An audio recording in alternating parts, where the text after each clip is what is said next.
تم کو اہل بیت علیہ السلام سے دور کیا گیا ہے، تم کو ان کے فرامین سے محروم کیا گیا ہے، یہ لوگ منحرف ہو گئے۔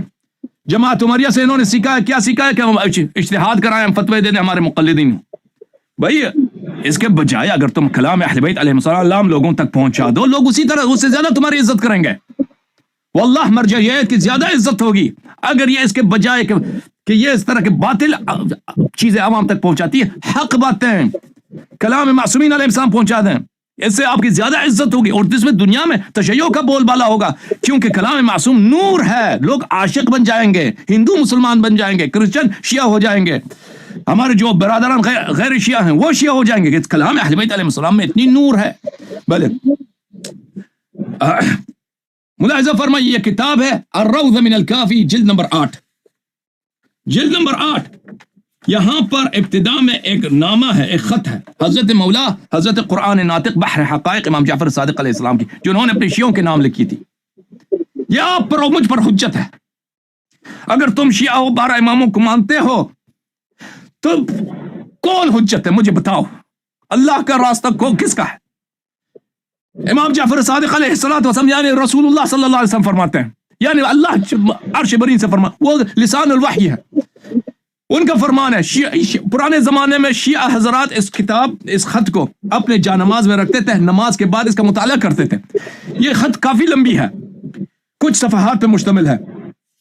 یہ خط یہاں سے شروع ہوتا ہے اور یہ چلتا جاتا ہے۔ یہاں پہ صفحہ نمبر 8 پہ امام علیہ السلام کا یہ فرمان ہے، وقال ایتها العصابہ الحافظ لها اللہ لهم امرهم، اے میرے شیعو، اللہ آپ کی حفاظت کرے، تمہارے امام کی تمہارے لیے دعا ہے، اور ان کا فرمان ہے علیکم بآثار رسول اللہ صلی اللہ علیہ وآلہ وآثار الائمة الہداة من اہل بیت رسول اللہ صلی اللہ علیہ وآلہ من بعدہ وسنتہ، تم پہ واجب ہے کہ تم سیکھو اور تم عمل کرو، کس پر؟ احادیث رسول صلی اللہ علیہ وسلم پر، اور سنت رسول صلی اللہ علیہ وسلم پر، اور احادیث اہل بیت اطہار علیہ السلام پر، اور ان کی سنن مبارکہ پر عمل کرو۔ کیوں نہیں فرمایا کہ تم تو سمجھ ہی نہیں آتی؟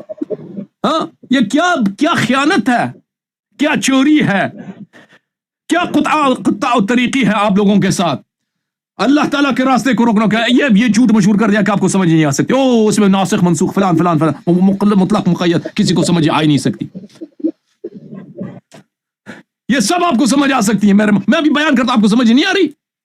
او خدا کو شاید رکھو، میں بھی ترجمہ کر رہا ہوں، سمجھ نہیں آ رہی آپ کو کہ امام علیہ السلام نے فرمایا آپ پہ واجب ہے احادیث رسول صلی اللہ علیہ وسلم اور سنت رسول صلی اللہ علیہ وسلم اور احادیث ائمہ ابرار علیہ السلام اور ان کی سنن، ان کو سیکھو، ان پہ عمل کرو۔